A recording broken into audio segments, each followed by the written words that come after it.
तभी अंगद जी ने पीछे से कहा, अरे बेटी का मन है तो जाने दो ना, अभी ग्रेजुएशन खत्म हुआ है, 1-2 महीने छुट्टी भी है, इसी बहाने वहां चली जाएगी, कुछ सीख आएगी। और तेज ने भी मुझे कहा है वहां पर मकान है जिसमें काम वाली बाई भी है और साथ में पलक भी रहेगी, तो कोई दिक्कत नहीं होगी। कुछ दिन रहकर आने दो, यदि उसे अच्छा नहीं लगा तो वापस बुलवा लेंगे। गुरप्रीत जी बोली, और यदि मेरा मन ना हुआ उसे भेजने का तो? अंगद जी गुरप्रीत जी का हाथ पकड़कर बोले, कब तक अपनी बेटी को अपने पल्लू से बांध कर रखोगी? उसे भी तो आगे बढ़ने दो। यदि उसका मन है वहां जाने का तो उसे जाने दो। गुरप्रीत जी आंखों में आंसू भरकर बोली, मैंने उसे कभी नहीं छोड़ा, आज तक कभी एक दिन के लिए भी अपने से दूर नहीं किया है। कैसे रहेगी वहां? मैं नहीं जाने दूंगी। और वो अपने हाथ में पकड़ा हुआ सामान वहीं पटक कर अपने रूम में चली गई। उन्हें ऐसे जाते देख प्रीति का दिल तो टूट ही गया था। उसे समझ में आ गया था कि अब वो नहीं जा पाएगी। अंगद जी प्रीति के पास आए और प्यार से उसके सिर पर पाएगी फेर कर बोले, तुम चिंता मत करो, तुम तो जानती हो अपनी मम्मी को, अभी गुस्सा हो रही है पर अगले ही पल वो मान जाएगी। यदि तुम्हारा मन जाने का है तो तुम जाकर तैयारियां करो, कल मैं खुद जाकर तुम्हें वहां छोड़ आऊंगा। प्रीति थैंक यू बोलते हुए अंगद जी के गले लग गई। उधर पलक के साथ तनु और तेज ने बहुत एंजॉय किया। जितने भी झूले पलक को पसंद थे वो तेज के साथ झूल कर आई। काफी देर हो गई थी, तीनों को ही भूख लगी थी। उन्होंने खाना खाया। फिर तेज ने कहा, तुम लोग यहीं खड़े होकर मेरा इंतजार करो, मैं अभी कार लेकर आता हूँ, फिर हम घर चलते हैं। तनु तेज को देखती रही। वो पलक का हाथ पकड़कर गेट के पास ही इंतजार कर रही थी। पार्किंग थोड़ी दूरी पे था और तेज पार्किंग से कार लेकर आ रहा था। तभी किसी ने उसकी कार में जोरदार टक्कर मारी, जिससे तेज का सिर डैशबोर्ड में टकरा गया। तेज गुस्से में कार से बाहर आया और बाहर आकर उस कार वाले को कुछ बोलता, इससे पहले वो कार वाला उसकी तरफ एक पर्चा फेंककर तेजी से कार लेकर चला गया। तेज ने झुककर वो पेज उठाया, उसमें लिखा था, यदि अपनी और अपनी पत्नी की जान की जरा सी भी फिक्र है तो प्रॉपर्टी का मसला यहीं बंद कर दो, वरना अगले 3 दिनों के बाद तुम अपनी पत्नी का मुंह देखने लायक भी नहीं रहोगे। तेज ने गुस्से में अपनी मुट्ठी को कसकर बंद कर दिया। फिर उस तरफ देखा जिस तरफ कार गई थी। फिर उसने देखा तनु उसी की तरफ आ रही है, तो उसने तेजी से वो पर्चा अपनी जेब में डाल दिया और जेब से रुमाल निकालकर अपनी चोट में रखा। तनु तेज कदम से चलते हुए उसकी तरफ आई। उसने घबराते हुए कहा, तेज, कौन थे वो लोग? क्या कह रहे थे और उन्होंने आपकी कार को क्यों ठोका?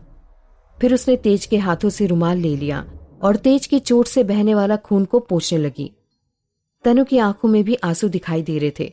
उसने फिर कहा, आप बोलते क्यों नहीं? क्या छुपा रहे हैं आप?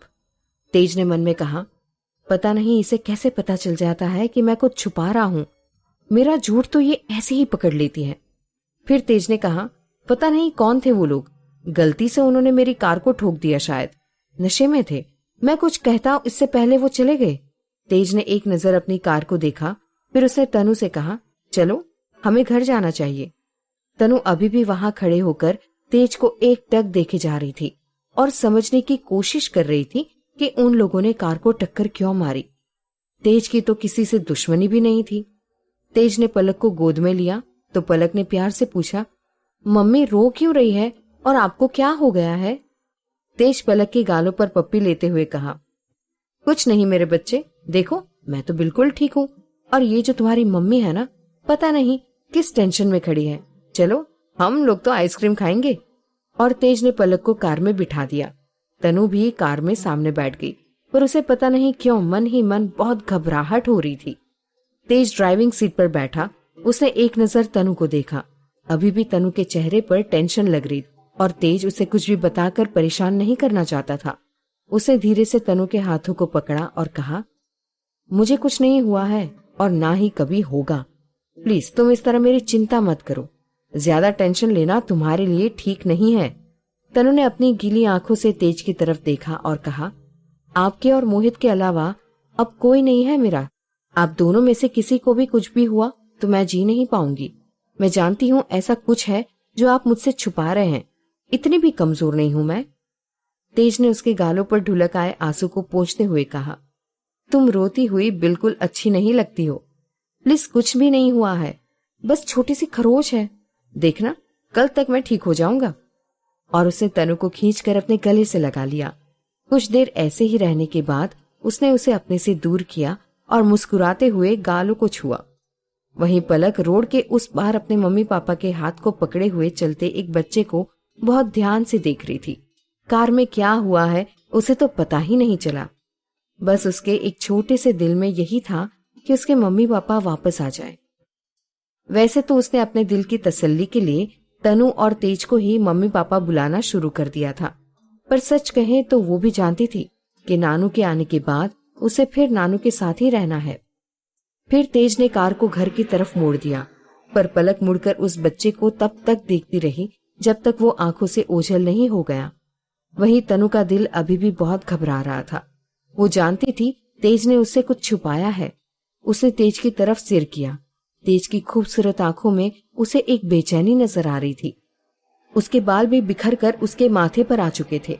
तनु एक टक ही तेज के चेहरे की तरफ देख रही थी।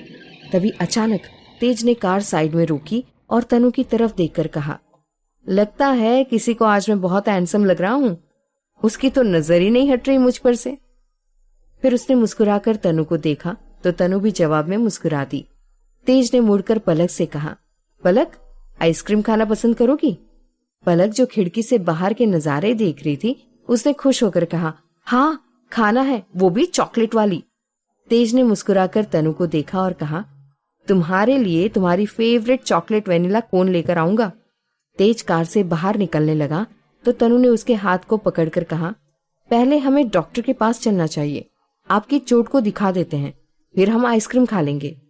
तेज ने कहा, मेरी चोट ज्यादा गहरी नहीं है, मैं आ रहा हूं।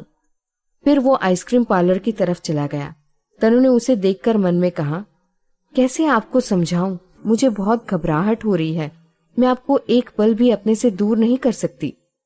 तेज ने हाथों में आइसक्रीम के कोन पकड़े कि तभी किसी ने उसे धक्का मारकर फिर उसे एक हाथ में पर्ची पकड़ा दी, और जब तक तेज उसे देखता वो आदमी तेजी से गायब हो गया। तेज हक्का बक्का होकर इधर उधर देखने लगा। उसने दुकान वाले को पैसे दिए और एक नजर पर्ची को देखा।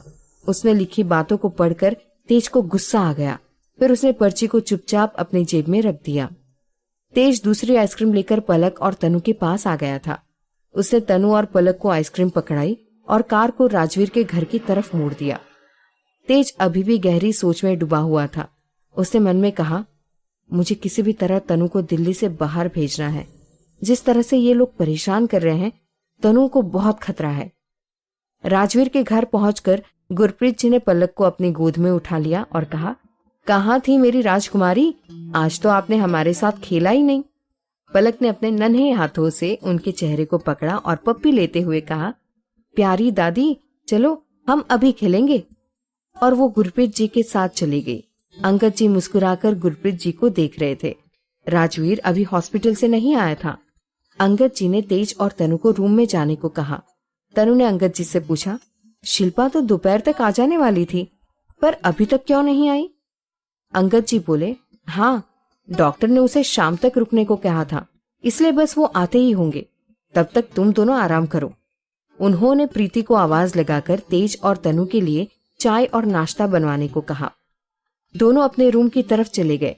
उधर राजवीर ने शिल्पा की सभी फॉर्मेलिटीज पूरी कर डिस्चार्ज करवा लिया था। शिल्पा धीरे धीरे कार तक आई, पर कार में नहीं बैठ पा रही थी, तो उसे राजवीर ने गोद में उठाया और सामने वाली सीट पर बिठा दिया और उसे परेशान करते हुए कहा, कितनी मोटी हो गई हो तुम, देखो तुम्हें उठाने में भी मेरे हाथ दुखने लगे हैं। शिल्पा ने कहा, खुद होंगे मोटे, मैं नहीं हूँ। उसकी बात सुनकर राजवीर मुस्कुरा दिया और धीरे से उसकी नाक खींचकर कहा, पागल, एक भी बार खाली नहीं जाने देती। शिल्पा मुस्कुराकर राजवीर को देखने लगी। राजवीर उसकी सीट के बेल्ट को लगा रहा था और शिल्पा उसे देखे जा रही थी। राजवीर ने कहा, थोड़ा कंट्रोल कर लो, इतना घूर घूर कर मेरे हैंडसम चेहरे को नजर मत लगा दो, छिपकली कहीं की। शिल्पा ने उसे गुस्से में कहा, तुम ही हो मेंढक, और मुझे छिपकली दोबारा कहा ना तो देख लेना, जरा मेरी तबीयत तो ठीक हो जाने दो, तुम्हारी बहुत धुलाई करूंगी। राजवीर ने उसे मुस्कुराकर देखा और ड्राइविंग सीट पर आकर बैठ गया। कुछ देर वो ऐसे ही मुस्कुराकर देखता रहा। फिर अचानक ही शिल्पा की आंखों में आंसू आ गए, तो राजवीर ने उसे अपने गले से लगा लिया और कहा, तो तुम रोना बंद नहीं करोगी ना? सब ठीक हो जाएगा। शिल्पा ने रोते हुए कहा, राजवीर, तुम मुझसे ज्यादा समझते हो, पर मुझे माफ करो। मैं अब तुम्हें कभी वो चीज नहीं दे पाऊंगी जो तुम हमेशा मुझसे मांगा करते थे। राजवीर ने उसे माथे पर किस करके कहा, मुझे सिर्फ तुम चाहिए और कुछ नहीं। मेरे जीने के लिए तुम ही जरूरी हो, बिल्कुल वैसे ही जैसे सांस लेने के लिए हवा की, जिंदा रहने के लिए सांसों की। राजवीर ने कार को घर की तरफ बढ़ा दिया। तब शिल्पा भी आंख बंद करके अपने आगे की जिंदगी के बारे में सोचने लगी और राजवीर गुनगुनाने लगा,